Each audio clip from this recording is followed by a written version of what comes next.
Olá, queridos casais, equipistas, olá, conselheiros, diretores espirituais, casais ligação, casais responsáveis, enfim, família EACRE 2021, reunida esses dias virtualmente para a preparação e o planejamento da nossa caminhada equipista em 2021.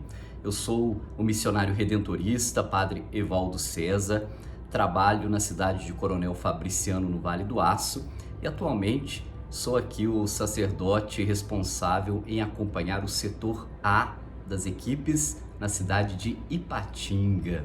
E foi me pedido pela coordenação do EACRE desse ano que refletisse um pouquinho com vocês sobre a campanha da fraternidade desse ano de 2021. A campanha da fraternidade desse ano, ela tem uma palavra essencial, que é diálogo. E essa palavra diálogo, colocada para nós como reflexão, ela não surge à toa, ela não vem como tema de uma campanha por acaso. A gente precisa entender que nos últimos anos, aqui no Brasil, nós temos enfrentado um ambiente de pouco diálogo e muita briga, de pouca conversa e muita gritaria. E foi pensando nisso que a Conferência Nacional dos Bispos do Brasil, a CNBB, convidou mais uma vez algumas igrejas de orientação cristã para que a campanha da fraternidade desse ano fosse novamente ecumênica, para que esse tema do diálogo, que é tão essencial e importante para a nossa sociedade, para a nossa família, para a nossa comunidade eclesial, ela viesse à tona com mais força e alcançasse um pouco mais o coração, sobretudo o coração dos homens e mulheres que têm fé. Nós vamos ver ao longo da nossa exposição que o tema do diálogo, ele não é uma opção para quem acredita e ama Jesus Cristo. O tema do diálogo é um imperativo que precisa estar presente na vida e na ação concreta daquele que, por opção de fé, coloca Jesus acima de todas as coisas, acima de suas opções ideológicas, políticas, de seus valores culturais, de seus valores familiares, enfim. Jesus precisa estar em primeiro lugar e ser o centro de atração, de convergência de toda a nossa vida. Por isso o texto de Efésios, escolhido para a campanha da fraternidade, fala justamente disso, de Cristo que, pegando o que estava dividido, faz uma unidade. E provoca-nos sempre a buscar essa unidade pelo diálogo. Unidade que nasce na diversidade daquilo que é a igreja. Nós não estamos e nunca falaremos na igreja de uniformidade, mas de unidade em Cristo. E a campanha, então, esse ano está realmente muito provocativa. Quero só lembrar, como informação inicial, que nós já tivemos outras campanhas da fraternidade ecumênicas ao longo dos últimos anos, das últimas décadas. A primeira campanha ecumênica foi no ano 2000, o ano do jubileu, do segundo milênio do nascimento de Jesus, dignidade humana e paz, por um milênio sem exclusões. Depois, em 2005, novamente, solidariedade e paz, felizes os que promovem a paz. Em 2010, mais uma campanha ecumênica, economia e vida, não podemos servir a Deus e ao dinheiro. Em 2016, casa comum, nossa responsabilidade, falando da questão da água, do saneamento básico, dos cuidados com o planeta. E agora, em 2021, mais uma vez, uma campanha ecumênica, fraternidade e diálogo, compromisso de amor. Para a edição da campanha da fraternidade desse ano, meu querido irmão, minha querida irmã, foram convidadas algumas igrejas anotadas no texto base da campanha. A Igreja Evangélica de Confissão Luterana no Brasil, a Igreja Presbiteriana Unida do Brasil, a Igreja Católica Apostólica Romana, a Igreja Episcopal Anglicana no Brasil, a Igreja Sírian Ortodoxa de Antioquia, a Aliança de Batistas do Brasil, a Igreja Betesda e o Centro Ecumênico de Evangelização e de Educação Popular, o CESEP. São essas as instituições que juntas trabalham o tema da campanha deste ano, que tem como objetivo principal convidar as comunidades e pessoas de boa vontade, veja bem, convidar as comunidades, mas também as pessoas, qualquer que sejam, que tenham boa vontade, a pensarem, avaliarem, identificarem caminhos de superação da polarização e da violência, por meio do diálogo amoroso, testemunhando a unidade na diversidade. Por isso, como objetivo específico, eu resumi aqui os objetivos da campanha da seguinte maneira. Primeiro, redescobrir a beleza do diálogo. Como está faltando diálogo nas nossas conversas. Como é difícil ouvir o que o outro tem a nos dizer. Como é difícil ouvir opiniões divergentes da nossa. Como é difícil chegar a uma conclusão juntando forças e não brigando pelas nossas ideias. Outro objetivo, denunciar as violências que são feitas em nome de Jesus Cristo e como o nome de Jesus é usado de maneira a justificar ações de violência, ações de privilégios, ações de exclusão, de preconceitos, mas fala-se em Jesus e parece que está tudo certo. Não usar o nome de Deus em vão. É perigoso e a gente tem visto muita gente, e às vezes a gente mesmo, usando o nome de Jesus em vão. Defender a ecologia integral. Essa é uma bandeira das pessoas que têm bom senso no mundo de hoje. Não é só da igreja. Os grupos que têm bom senso já perceberam que é preciso defender a ecologia integral, o planeta e o ser humano, sobretudo o ser humano mais fragilizado, que depende muitas vezes dessa relação com a natureza para sobreviver. Os indígenas, a população ribeirinha, a população que vive do extrativismo, há muita gente que depende que a natureza seja preservada e respeitada. Combater as desigualdades sociais, gerar amor ao próximo. Gerar amor ao próximo. Quanto falta amor, quanto falta amor. Promover a cultura do amor e não a cultura do ódio. Estimular o diálogo ecumênico e interreligioso, o diálogo entre as religiões, dialogar com crenças diferentes, com ideologias diferentes, com pessoas que pensam diferentes de nós, mas que às vezes têm muito a nos ensinar e a nos ajudar a abrir os nossos próprios pontos de vista. Enfim, a campanha da fraternidade quer nos ajudar a compartilhar experiências de amor fraterno e de diálogo.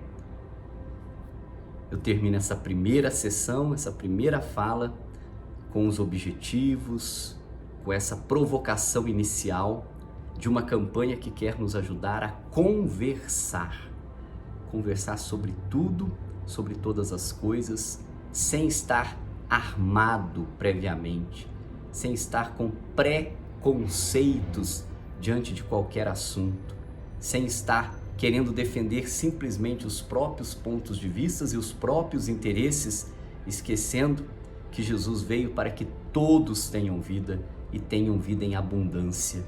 O que está em jogo, vai nos dizer a campanha da fraternidade, não são a mesquinharia das nossas opções ideológicas, dos nossos preconceitos, dos nossos racismos. O que está em jogo é a construção de um mundo onde em Cristo todos possam encontrar verdadeira libertação e plenitude de vida. E para isso, a campanha nos convida a fazer 3 paradas no tradicional método do ver, julgar e agir. Vamos juntos, na segunda parte, ver a nossa realidade. Seguindo o tradicional método do ver, julgar e agir, a campanha da fraternidade começa a nos provocar um olhar sobre a realidade. Uma primeira parada, tendo como inspiração espiritual o texto dos discípulos de Emaús, que está lá em Lucas, aquele tradicional texto que a gente conhece, dos discípulos que, chateados com a morte de Jesus, voltam de Jerusalém até a aldeia de Emaús e no caminho são surpreendidos por aquele visitante, que é o próprio Jesus, que vai esclarecendo para eles o que aconteceu e no fim se revela plenamente ao partir o pão. A igreja sempre faz essas análises de conjuntura, ou seja, um recorte em um determinado momento da história e do tempo para que a gente possa analisá-lo com o olhar do cristianismo, com o olhar de Jesus. O olhar da igreja, ele não é um olhar simplesmente sociopolítico econômico. O olhar da igreja é um olhar evangélico. E a primeira coisa que se constata, e é claro, já apareceu no texto base da campanha da fraternidade, foi o cenário da pandemia. O recorte da pandemia é o recorte usado para que a gente possa olhar um pouquinho como anda o relacionamento do ser humano com o seu próximo e, sobretudo, olhar a realidade do nosso povo brasileiro. O texto base começa dizendo que a pandemia escancarou os problemas sociais que estavam escondidos. Desigualdade social, racismos, violências domésticas, dificuldade de relacionamento com a ciência, discursos negacionistas, tudo isso a pandemia trouxe à tona. A pandemia trouxe à tona, infelizmente, a briga de novo pelo poderio econômico, o desenvolvimento da vacina, ótimo, parabéns, graças a Deus. Mas os interesses econômicos por detrás da pandemia, as pessoas que usaram da pandemia para ficarem mais ricas e continuarem oprimindo as pessoas, tudo isso faz parte desta doença, deste momento em que a gente vive e que assolou, de repente, toda a humanidade. Nas palavras do texto, o Covid-19 escancarou as nossas fragilidades e desigualdades sociais, principalmente aqui no Brasil, a chaga histórica do racismo. O texto base da campanha, que fala do diálogo, traz muito forte a questão do racismo que está, infelizmente, vivo e destruindo muito a nossa sociedade. O racismo estruturante da sociedade brasileira é um dos temas pungentes do texto base da campanha deste ano. O texto faz uma crítica, é claro, nós estamos vendo a realidade e a gente precisa ver de modo crítico. Criticar aqui não é simplesmente falar mal, isso é fofoca.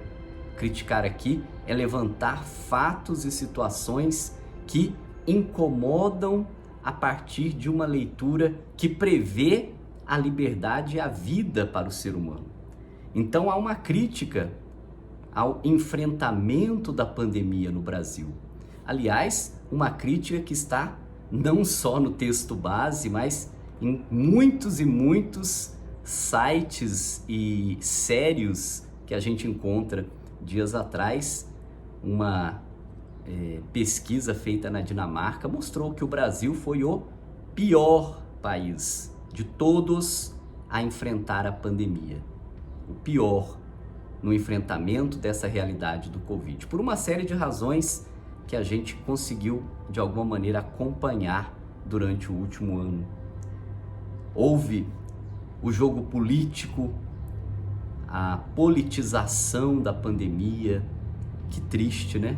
As pessoas morrendo às centenas todos os dias e as questões políticas, o interesse do poder, da manutenção do status quo, né? Das mesquinharias familiares de grupos políticos, sobrepondo a realidade da saúde e da vida da população.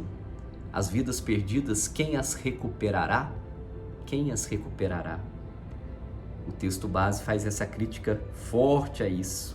Critica o negacionismo da doença, que parece ser uma piada, mas é um discurso presente e presente muito forte em grandes camadas da população.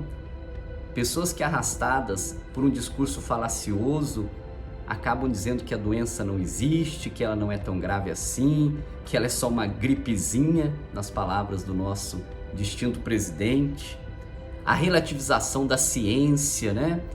O incentivo de uso de medicamentos sem nenhuma eficácia, placebos colocados para tentar amenizar a situação, ao invés de seguir a lógica do trabalho cuidadoso, científico, com o tema da pandemia.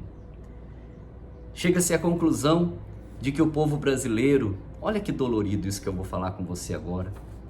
Quando eu escrevi isso aqui me doeu muito pessoalmente. Chegamos à conclusão que o povo brasileiro está muito distante de ter o sentimento de amor ao seu próximo.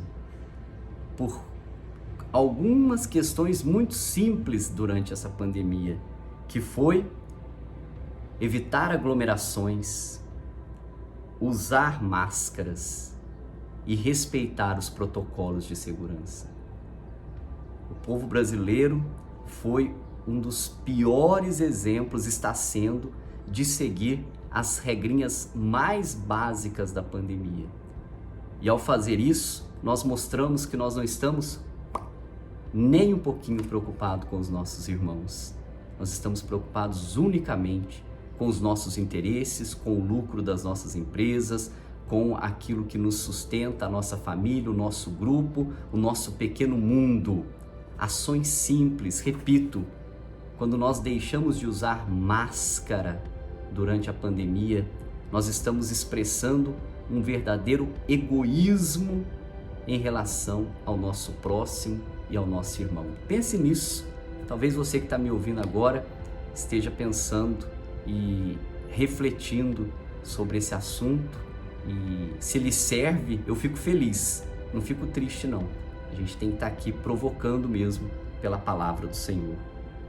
Outra coisa que o texto base nos traz, o fanatismo religioso diante da pandemia, dentro e fora da Igreja Católica, mais fora, graças a Deus, mas também dentro da igreja, gente querendo tratar a pandemia com mensagens de fim de mundo, Jesus está voltando, cenas de pessoas se ajoelhando nas ruas, gritando, expulsando o vírus com oração, vendendo feijões mágicos, vendendo situações, como eu falo, supersticiosas a partir da religião no enfrentamento do Covid e do vírus, como se pudéssemos dispensar neste momento o saudável auxílio da ciência. É claro que toda a oração, tudo aquilo que a gente fez, toda a corrente de amor, isso é inegável, mas preconizar o fim do mundo, o fim dos tempos, buscar na Bíblia. Quanto eu recebi no Instagram mensagens, está na Bíblia o Covid, que vai acabar o mundo, é a peste. Então, esse fanatismo de muitos grupos que querem fazer que as pessoas vivam completamente alheias à realidade nas quais elas habitam, alheias ao mundo real na qual elas vivem. Já dizia a Didaqué, o primeiro catecismo que a Igreja Católica produziu no século I, a Didaqué já dizia assim: o cristão é o homem que faz tudo aquilo que qualquer outro homem faz na sociedade, compra e vende, anda pelas ruas, sofre, constrói sua família, é um homem que vive na história, mas com o olhar na redenção de Jesus, no além, na glória. E a gente hoje quer tirar a gente da história, quer colocar a gente já como se fosse anjos alienados. E o texto da campanha nos puxa para dizer: somos participantes de uma sociedade cujas decisões interferem, inclusive, na nossa vida religiosa. Outro tema que aparece e o texto levanta quando ele começa a ver esta conjuntura toda provocada pela pandemia, o aumento da violência dentro das casas. Foi gritante o número de feminicídios, aumentou o número de feminicídios, de violência sexual, de violência psíquica.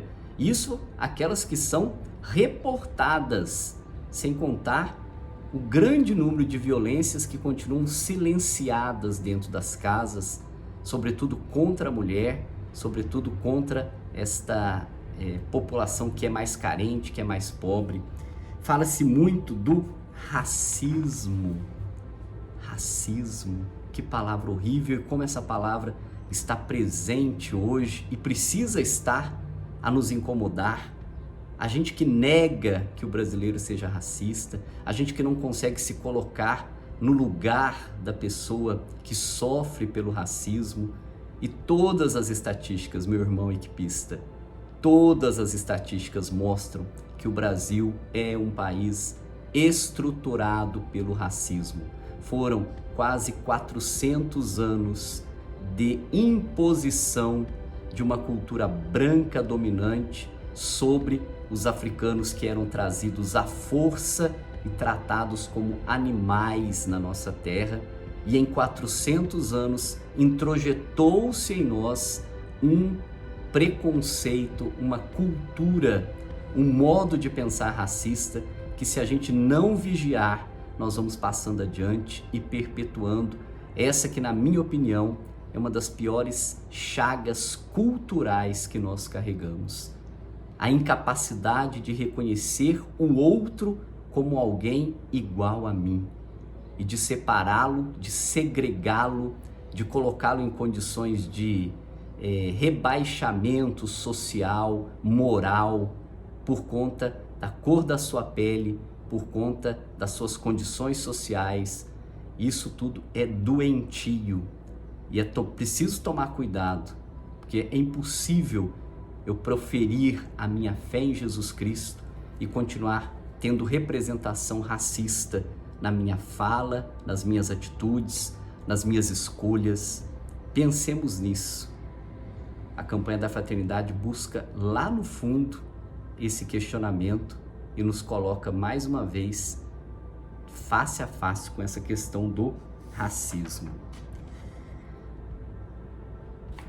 O texto base continua falando de fake news, outro fenômeno doentio que nasceu com as redes sociais. Já existia, mas se tornou muito mais forte, onde cada um diz o que quer, faz o que quer, escreve o que quer, espalha o que quer, e às vezes de modo organizado, orquestrado, espalhando mentiras pelas redes sociais, criando inimigos imaginários, fazendo com que aquilo que antes era valor se torne desvalor, atacando grupos e instituições que só querem o bem em nome de um projeto de manutenção do status quo de muitos grupos majoritários economicamente, politicamente. Destrói-se o respeito que deveria existir aos direitos humanos, aos indígenas, aos grupos étnicos, aos imigrantes, aos afrodescendentes, às expressões religiosas diferentes da nossa. Tudo isso de uma maneira orquestrada, preconceituosa, dilacerante, e a gente às vezes consome isso, reproduz isso, sem perceber que nós, ao tomarmos certas atitudes, estamos sendo completamente anticristãos. Enfim, sinais de ódio, sinais de violência, sinais de racismo, sinais de desigualdade. O texto base da campanha põe o dedo em muitas feridas, porque infelizmente o mundo que a gente vive tem muitas feridas, mas em seguida nós vamos mergulhar no sonho da palavra de Deus, do que era dividido, do que era violentado, do que era excluído. Jesus faz uma unidade e pede aos seus seguidores que lutem com ele na construção dessa unidade. É o que a gente vai ver agora na segunda parada.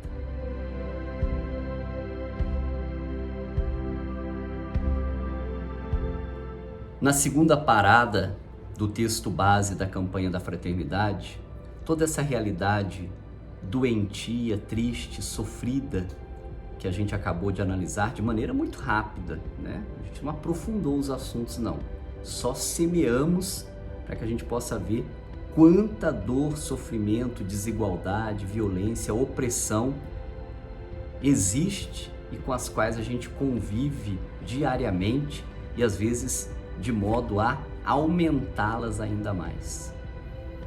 Feito este olhar sobre a conjuntura, o texto base nos leva a visitar o texto da carta de São Paulo aos Efésios, de onde é tirada a frase inspiradora da campanha da fraternidade desse ano. Cristo é a nossa paz, do que era dividido, ele faz unidade. A igreja, vai nos dizer o texto base, ela existe porque ela faz memória. Ao fazer memória, a igreja revisita, inclusive, páginas muito tristes da sua própria história. Páginas nas quais ela também, como instituição, foi promotora de muita violência, muita morte, muito racismo, muita desigualdade.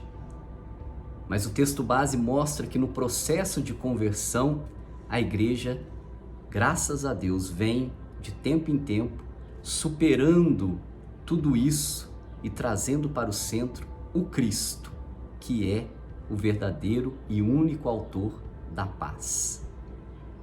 Enquanto igreja, e as igrejas cristãs, não estamos falando só da igreja católica, lembremos que é uma campanha ecumênica, as igrejas reconhecem que ainda há muito que caminhar e que às vezes as nossas comunidades são lugares de perpetuação de situações do mal.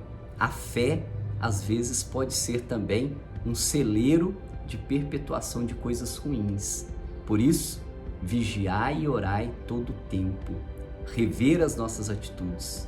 Nós estamos na quaresma, né?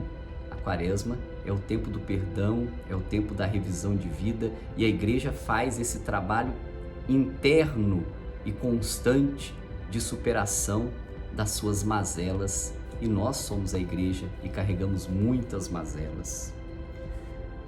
O texto vai nos dizer o seguinte: é preciso olhar o passado e lembrar que o cristianismo nasceu numa época chamada da paz romana, mas que era uma paz de fachada, porque os romanos mantinham um ambiente de paz baseado na truculência da força.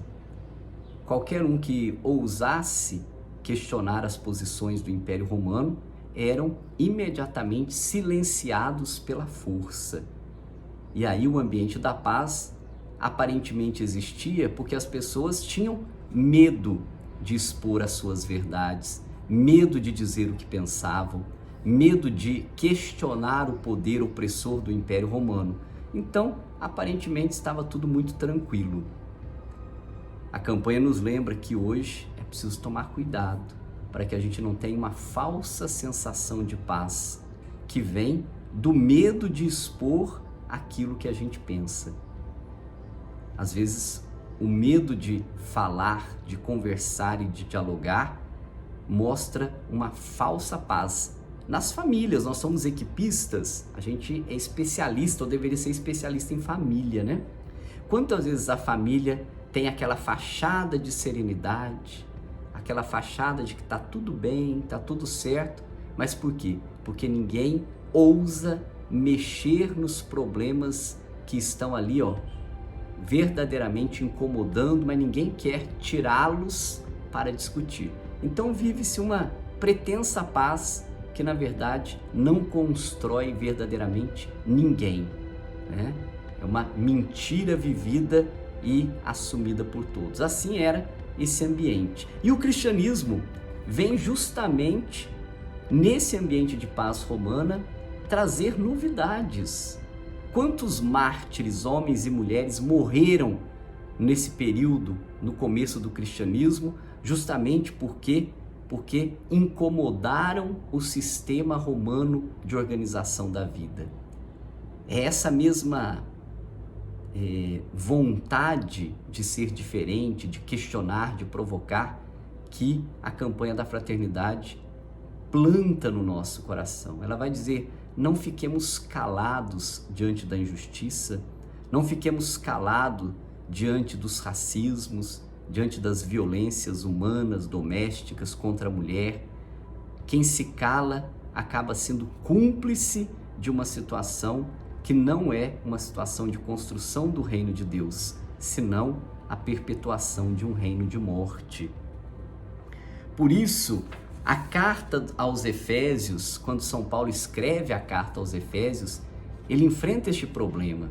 A comunidade de Efésios era uma comunidade que estava vivendo uma tensão entre as pessoas, entre as lideranças, entre os fiéis. Havia grupos brigando pelo poder, havia grupos que pensavam muito diferente um do outro, havia uma grande tensão no ar. E São Paulo vai dizer: comunidade de Efésio, é preciso encontrar o Cristo. Ele é a cabeça. É nele que nós temos que nos apoiar. É nele que nós temos que concentrar as nossas posições, os nossos pensamentos. É ele que vai nos dar o verdadeiro sentido de fraternidade. Veja a sabedoria de Paulo dizendo: se nós tirarmos Jesus, tudo vai ruir, porque ele é que concentra essa capacidade de ser a cabeça de um corpo que é completamente diferente. Mão, pé, braço, tronco, cabeça, cada parte do corpo é diferente, mas trabalha junto para manter a unidade. A campanha da fraternidade está dizendo isso: ninguém precisa ser igual a ninguém, contanto que estejamos todos unidos em Cristo. Nós, comunidade de fé, a nossa vida equipista, nossas equipes são completamente diferentes uma das outras, mas nós temos que estar unidos em Cristo. É isso que faz com que tenhamos fraternidade, e é isso que vai nos ajudar a superar as diferenças de pensamento. Como? Pelo diálogo. Voltamos ao tema. É pela conversa, não é pela briga, não é pela imposição, não é pelos preconceitos, mas é pela conversa. Ouvir o que o outro tem a dizer, colocar-se e abrir a possibilidade de mudar de opinião, mudar de discurso, ser capaz de absorver outras verdades. Ninguém é dono absoluto da verdade. Paulo está dizendo: comunidade de Efésios, a graça de Deus é derramada sobre nós para que nele a gente encontre a capacidade de dialogar e de criar unidade na diversidade. É Cristo o príncipe da paz. Não adianta a gente buscar paz em outro lugar. É em Jesus que nós vamos encontrar essa paz que é tão sonhada para a humanidade, para o mundo, para as pessoas. Não adianta a gente querer apoiar o projeto de paz em projetos políticos, em pessoas, em figurões. Essas pessoas são todas completamente, como nós, falhas, cheias de erro, cheias de decisões autoritárias. Só o Cristo é a baliza para que a gente possa construir um projeto de amor. E a igreja nesse sentido, e nós, movimento de igreja nesse sentido, temos que ser exemplos, temos que ser modelo de diálogo, modelo de interação, de conversa, de consenso, porque senão a gente vai dar um contra-testemunho enorme para a sociedade. Por isso é preciso quebrar os muros do orgulho religioso, do que eu estou certo, de que o meu jeito de rezar é melhor que o do outro. a minha religião é mais certa que a do outro, a minha equipe é melhor do que a do outro, aquela religião ali não serve, aquele jeito de rezar é louco, né? O texto da campanha nos provoca muito, sobretudo no nosso ambiente religioso. Às vezes a gente tem um orgulho de achar que do jeito que a gente é o certo, o outro reza errado. Quem não reza na igreja católica não reza certo. Quem frequenta outras expressões religiosas está longe do amor de Deus. E São Paulo vai dizer, a unidade está em Cristo, é Ele e é somente nele que nós temos que buscar a nossa redenção. Enfim, Paulo continua e termina dizendo, é o Espírito Santo que vai nos dar essa força. É o Espírito Santo que vai promover o diálogo. É o Espírito Santo que vai fazer com que a gente mude o nosso modo de pensar e se abra à novidade do Evangelho, da fraternidade, do amor, do perdão, do convívio, como Jesus viveu e ensinou. Eu achei muito bonito o texto da campanha desse ano. Na terceira parte, ele cita, e eu não vou citar aqui, algumas ações concretas, semana de oração pelos cristãos, missões ecumênicas, iniciativas de mulheres para ocupar o seu lugar na sociedade, o trabalho feito com indígenas, o respeito à questão dos quilombolas, dos povos da terra, ações que unem os fragilizados e os trazem para o centro num mundo que quer colocar esses de lado, descartá-los diante do interesse dos grandes grupamentos econômicos, do agronegócio, da mineração, enfim, né, das grandes corporações que se enriquecem às custas daquilo que é nosso, daquilo que é comum, daquilo que é do planeta.